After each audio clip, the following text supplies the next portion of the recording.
back to class. In this lesson, we'll see scalar products of vectors.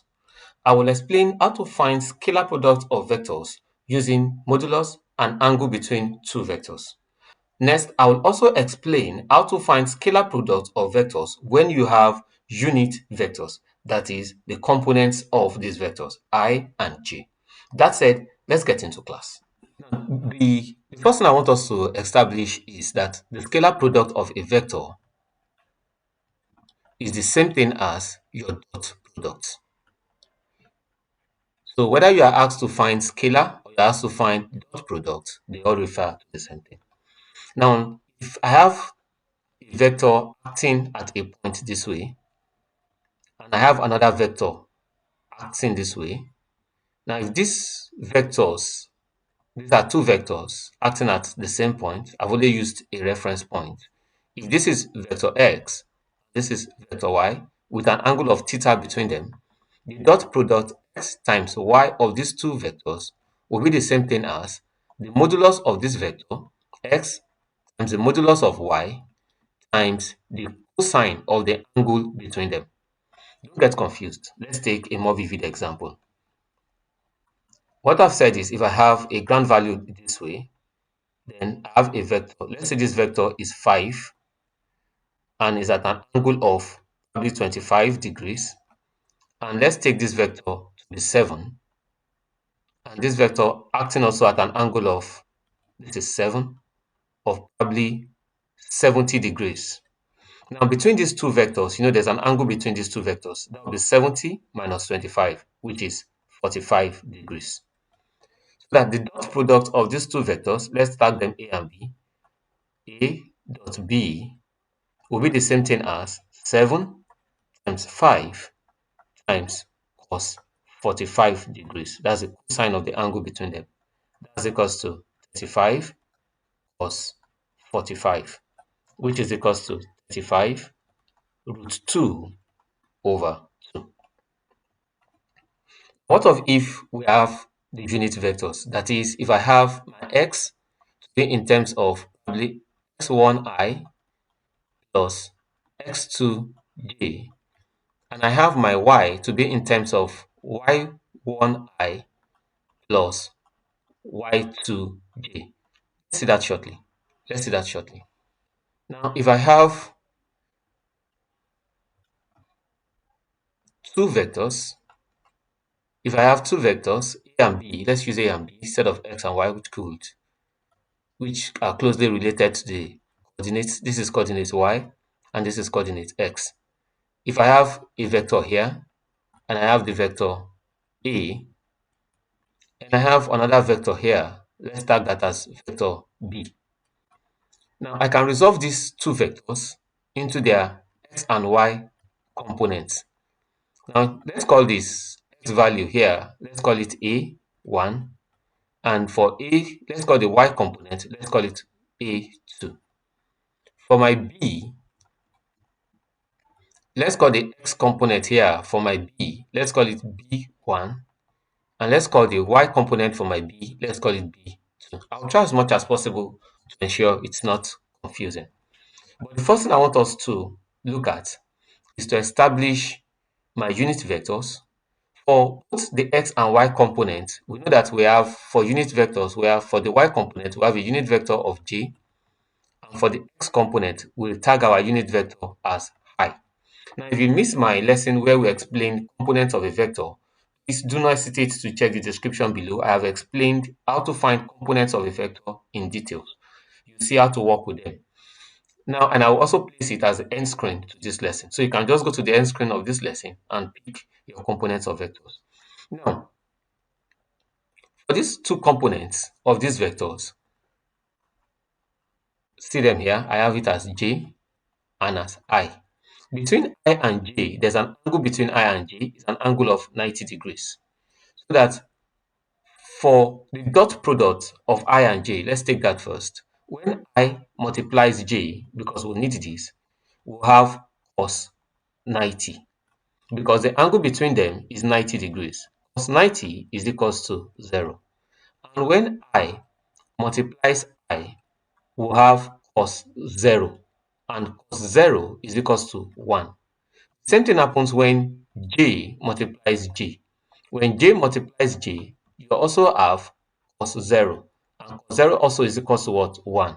So that we can easily establish the fact that I dot I, or which is the same thing as I squared, is equals to 1. J dot j, which is the same thing as j squared, is equals to 1. But I dot j is equals to 0. Now, having established this fact, let's now derive our formulas for our scalar product of our vectors. Remember, we have vectors b, we have vectors a.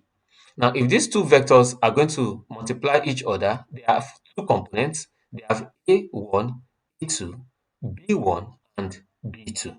Now, if these vectors are going to multiply each other, if vectors a is going to multiply vector b, that means I'm going to have, okay, let me just spell out their component. A is the same thing as a1i plus a2j. Resolve them into their component using the unit vectors.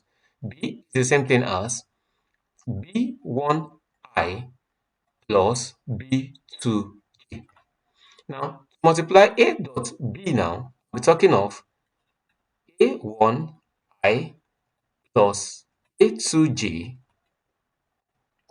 into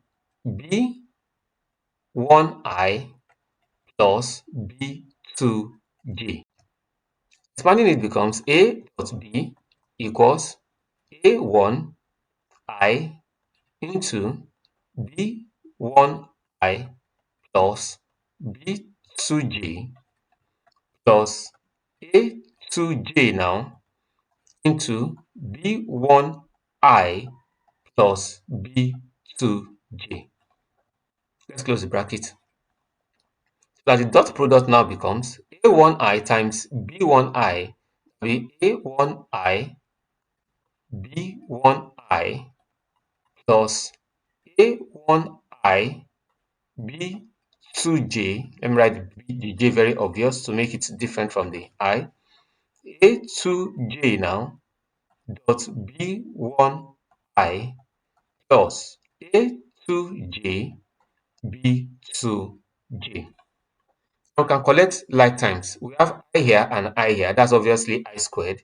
That's a1 b1 I squared plus a1 b2 I dot j plus a2 b1 I dot j plus a2 b2 j squared. We have established the fact here. This is why I took my time to show you that I squared is the same thing as 1, j squared is the same thing as 1, and I dot j is equals to 0. So that a to b2 obviously will be equals to 0. A to b2 ij here also obviously will be equals to 0. I'll be left with a1 b1 I squared plus a2 b2 j squared. So that this is the same thing as, remember that I1 I squared is equals to 1 and j squared is equals to 1. This will be a1 b1 plus a2 b2. Now, so translate this down to three components of a vector. Same thing happens when you have a vector on a three-dimensional plane. For example, my three-dimensional plane A will be the same thing as a1i plus a2j plus a3k. And my B will have components of b1i plus b2j plus b3k. Same way we saw in the the two-dimensional component, A times B will be the same thing as A1 B1 plus A2 B2 plus A3 B. Now let's take a vivid example. My example says that I have to find the dot product of this vector. Simply, I have A dot B. That will be the same thing as 2I plus 3J plus 5K